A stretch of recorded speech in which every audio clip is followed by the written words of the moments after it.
Audio Jungle.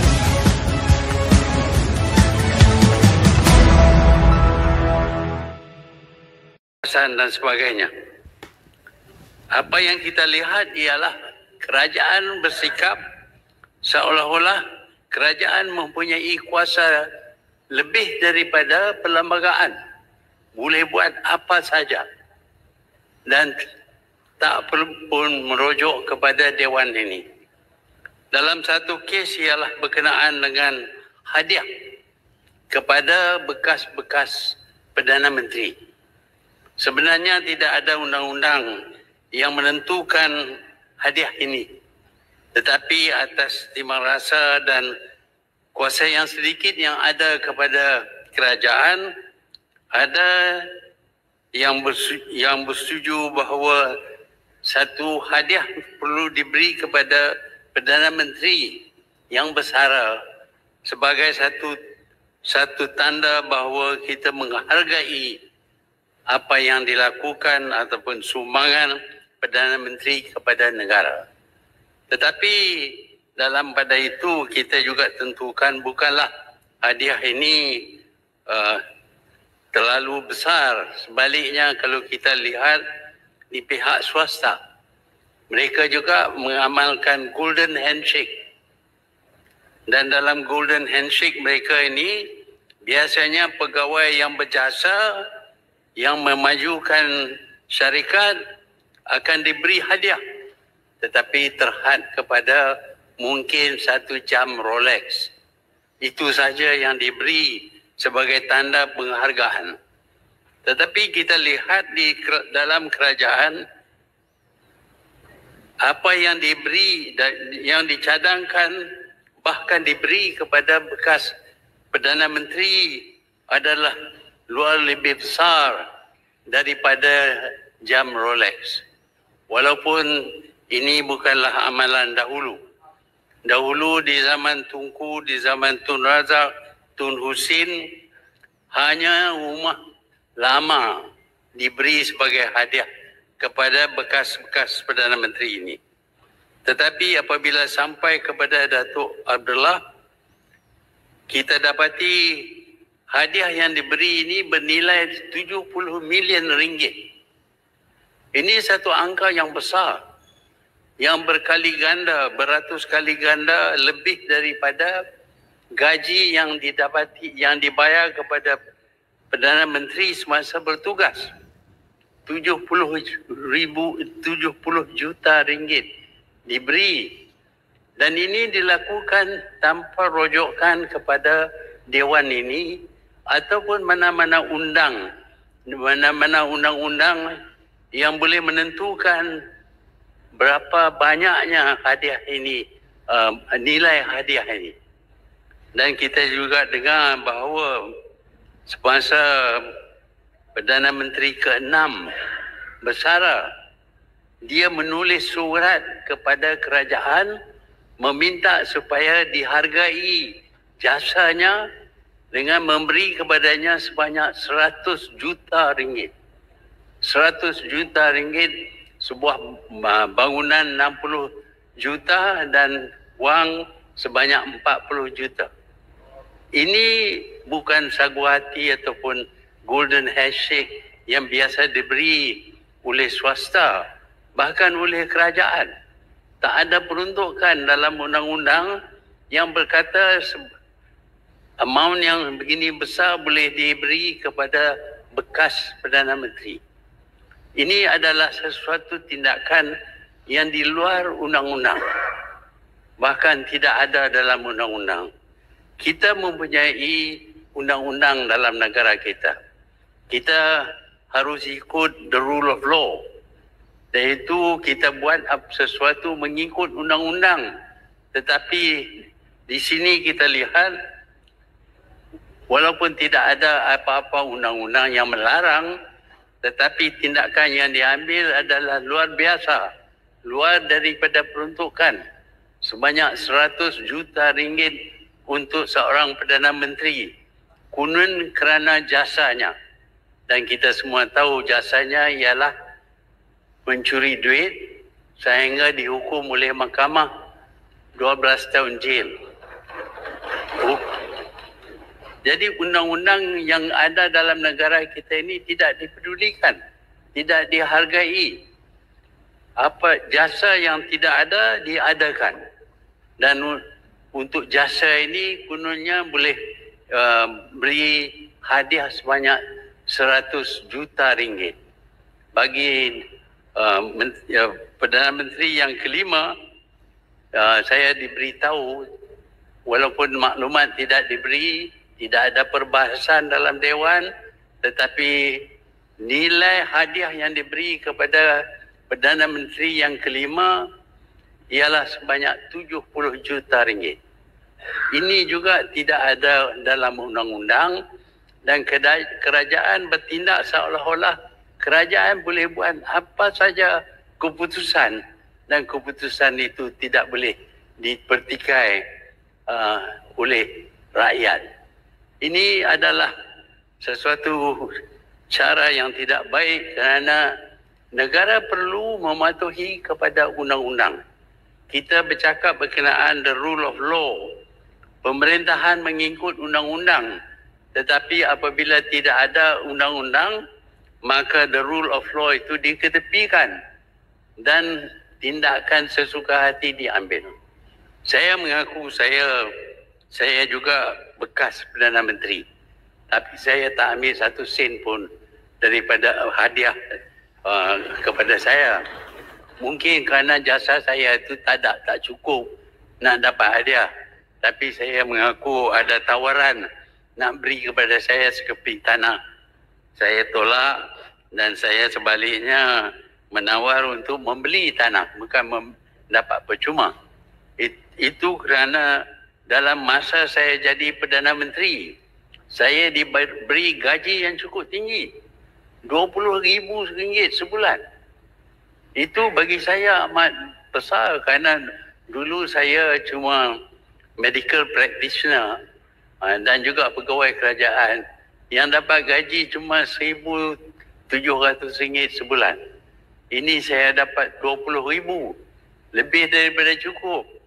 Bahkan kerajaan juga memberi segala-galanya yang diperlukan. Saya diberi rumah, diberi api elektrik, diberi air, transport, beberapa buah kereta. Kapal terbang pun diberi juga kepada saya. Apalagi yang perlu diberi kepada saya setelah saya bersara. Sebab itu saya tidak ambil barang 1 sen pun.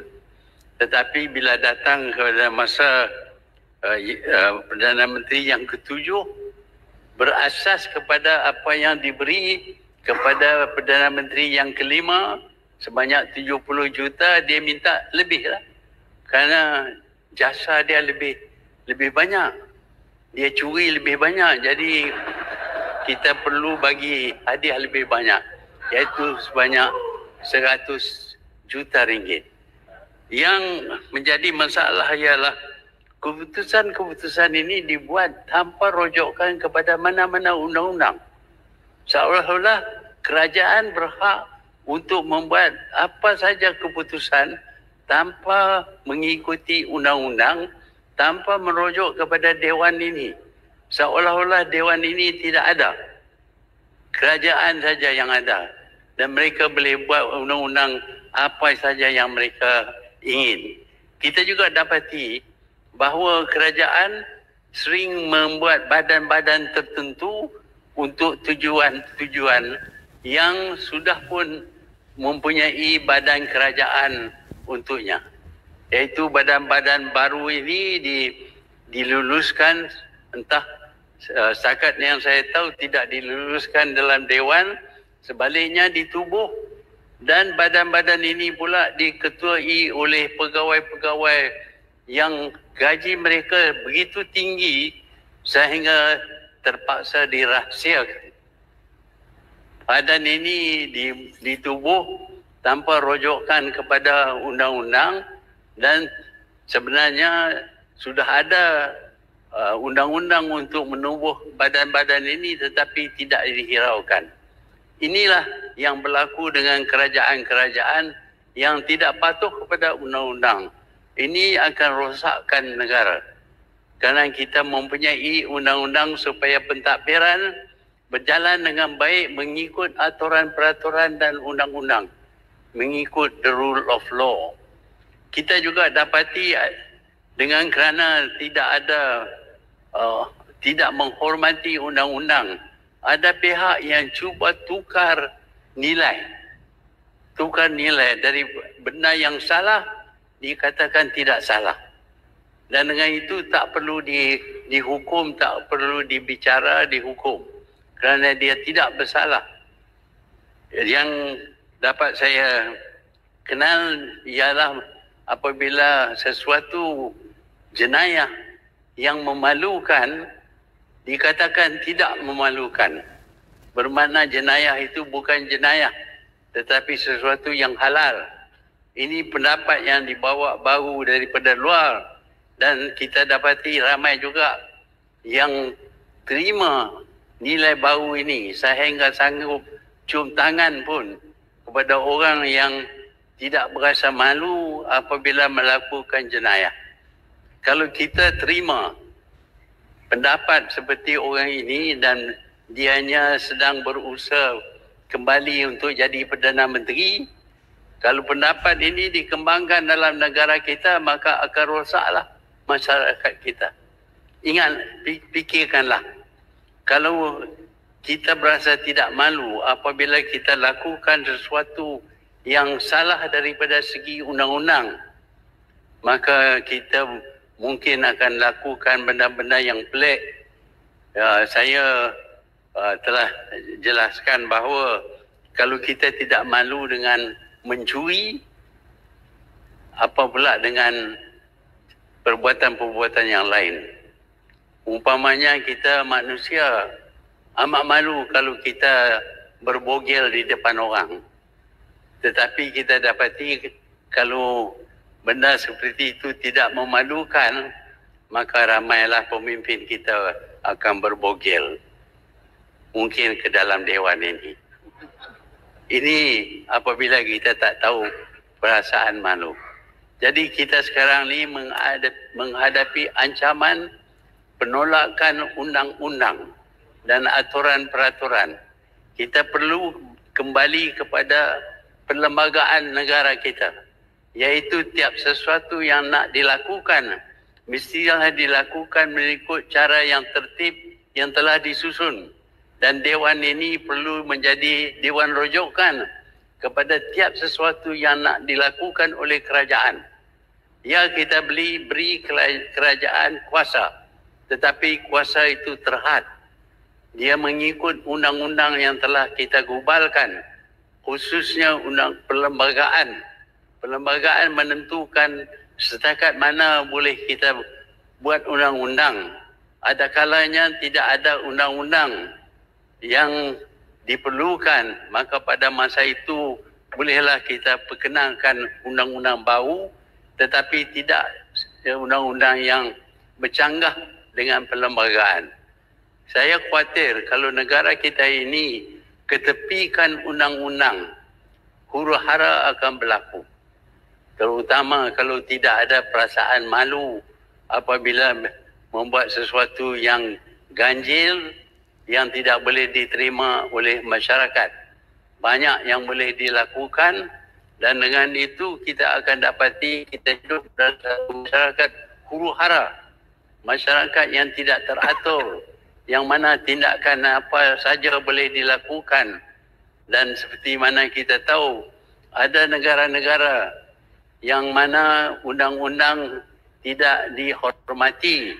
Bahkan kerajaan boleh tangkap dan kurung sesiapa saja. Apakah kita menjalan ke arah itu? Iaitu untuk ketepikan undang-undang sama sekali dan menjalankan pemerintahan mengikut sesuka hati Perdana Menteri ataupun kabinetnya, ataupun tidak mengikut apa-apa, cuma kehendak diri seseorang saja. Tuan-tuan yang dibetul, saya ucap terima kasih kerana diberi peluang bercakap dengan perkara yang penting ini, iaitu negara kita mesti kembali kepada undang-undang. The rule of law. The rule of law ini amat penting kerana kalau tidak ada aturan-peraturan, Dewan ini pun tidak boleh bersidang. Yang Kita bersidang mengikut aturan-peraturan, kita membahas mengikut aturan-peraturan, kita berlagak sebagai orang yang siuman, yang mengikut segala aturan-peraturan kerana dia membawa kestabilan kepada kita. Saya harap pihak kerajaan jangan lagi buat keputusan yang di luar daripada undang-undang. Kerajaan, mana-mana kerajaan pun perlu akul kepada undang-undang dan dengan itu negara kita akan menjadi stabil dan kita tahu apabila kita salah dan apabila kita lakukan sesuatu yang halal. Inilah sesuatu yang perlu diambil berat kepada kerajaan dan saya dapati dalam titah ucapan tak ada sebutan berkenaan dengan perkara ini. Saya membawa perhatian kepada perkara ini kerana dia begitu penting untuk menstabilkan negara kita, mengadakan aturan-peraturan dalam segala urusan kita dan dengan itu negara kita akan mencapai kemajuan. Sekian. Terima kasih Tuan Yang Di-Pertua. Langkawi, boleh saya bertanya? Ya, sila. Yang Berhormat Yang Langkawi, boleh saya bertanya? Berhubung dengan ucapan tadi, saya takut saya tersilap dengar. Yang Berhormat Langkawi menyatakan bahawa bekas Perdana Menteri itu telah meminta hadiah bernilai 100 juta. Dia sendiri yang menulis dan memintanya ataupun ianya jumlah yang ditawarkan oleh kerajaan? Yang pertama. Dan yang kedua, adakah bila dia menulis dan meminta itu selepas ataupun sebelum dia didapati bersalah merompak bagi pihak 1MDB ataupun melalui 1MDB jumlah yang berbilion-bilion? Saya harap Yang Berhormat Langkawi boleh memberikan penjelasan. Tuan Yang Di-Pertua, saya mendapat tahu bahawa sebenarnya bekas Perdana Menteri ini mengenal pasti tempat yang diminta, mengenal pasti tanah itu dan dia bersetuju dengan ditunjuk 2 keping tanah. Tapi dia pilih yang satu yang nilainya amat tinggi. Dan dengan itu dia menulis surat kepada kerajaan. Saya tahu, saya dengar. Saya boleh percaya apa yang saya dengar.